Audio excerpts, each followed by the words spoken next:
So after discussing the individual paralysis of the superior laryngeal nerve and the recurrent laryngeal nerve, now in this section we will discuss the effects of the combined paralysis of both the superior and recurrent laryngeal nerve.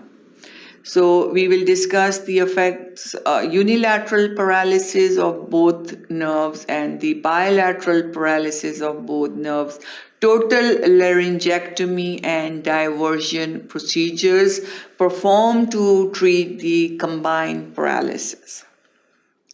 So complete combined paralysis, if it's unilateral on one side, both if right side superior laryngeal and recurrent laryngeal nerve both are affected, or left side both are affected. Paralysis of all muscles of larynx on one side except the interarytenoid, which also receives innervation from the opposite side. So paralysis of all muscles of larynx on one side except the interarytenoid, which also receive innervation from the opposite side. So all muscles now on one side, including the cricothyroid, is affected because both nerves are affected in paralyzed. The only muscle that is not affected is interarytenoid. Inter means in between, interarytenoid, because it is receiving innervation from both sides. But in case of bilateral, this will be affected. So it's in unilateral, it is preserved. Causes are thyroid surgery, common cause. Lesions of nucleus ambiguous or vagus nerve, lesion in medulla or posterior cranial fossa, lesions in jugular foramen or parapharyngeal space. So all these are the causes of combined unilateral paralysis of recurrent laryngeal and superior laryngeal nerve, thyroid surgery, lesions of nucleus ambiguous or vagus nerve, lesions in medulla or posterior cranial fossa, lesions in jugular foramen or parapharyngeal space. If you remember, we said the vagus nerve can be injured in these two sides, leaving the jugular foramen and in the parapharyngeal space, and these branches are coming from the vagus nerve, so these are also paralyzed.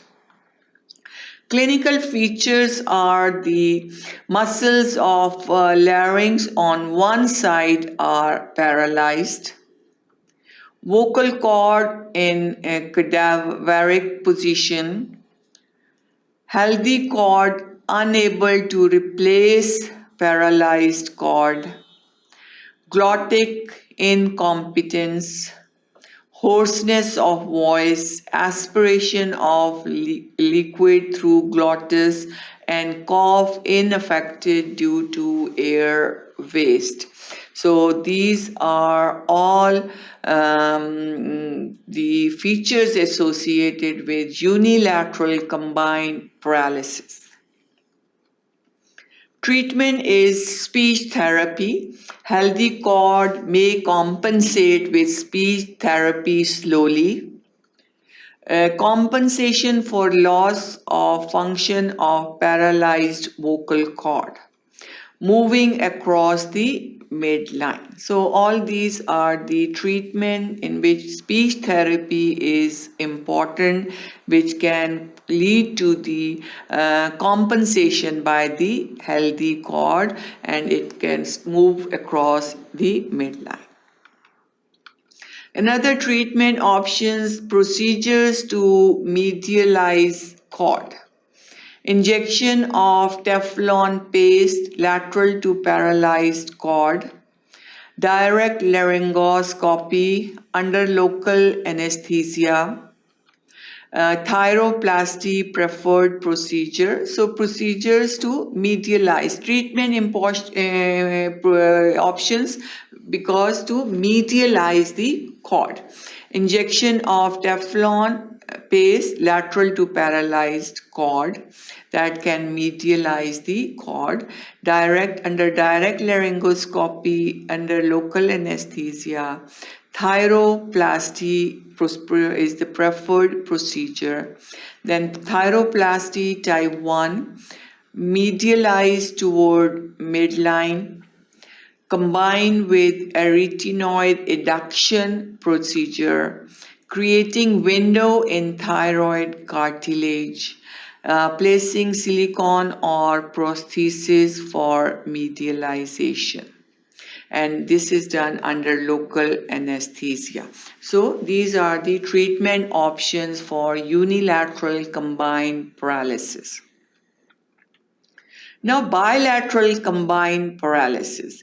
In this condition, both recurrent and nerves are affected on both sides.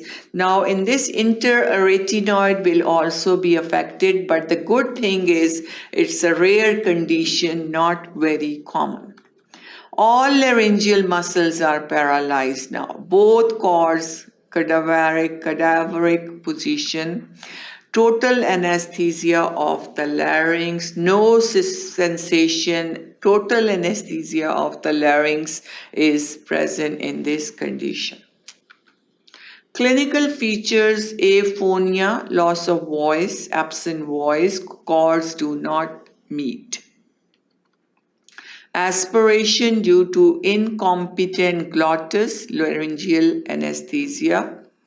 Inability to cough due to inability of vocal cords to meet and retention of secretion in the chest. Bronchopneumonia due to repeated aspirations, retention of secretions.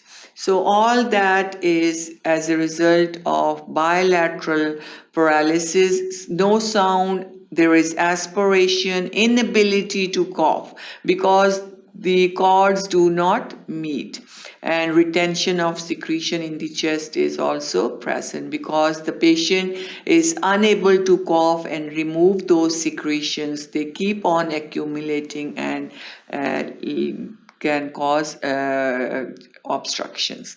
Bronchopneumonia now because of all those retained secretions and retention of secretions, there is aspiration.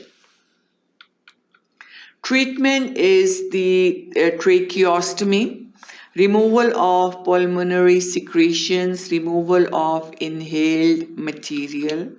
Gastrostomy prevents aspiration, maintains nutrition. Epiglottopexy, epiglottis folded backward, fixed to arytenoids, prevents aspiration and reversible procedure. Vocal cord plication, larynx opened by laryngo fissure. Mucosa of true and false cords are removed. Different treatment options are available from tracheostomy to gastrostomy, epiglottopexy, and vocal cord plication. Which cause approximation of the vocal cord with suture so they can be together, approximated.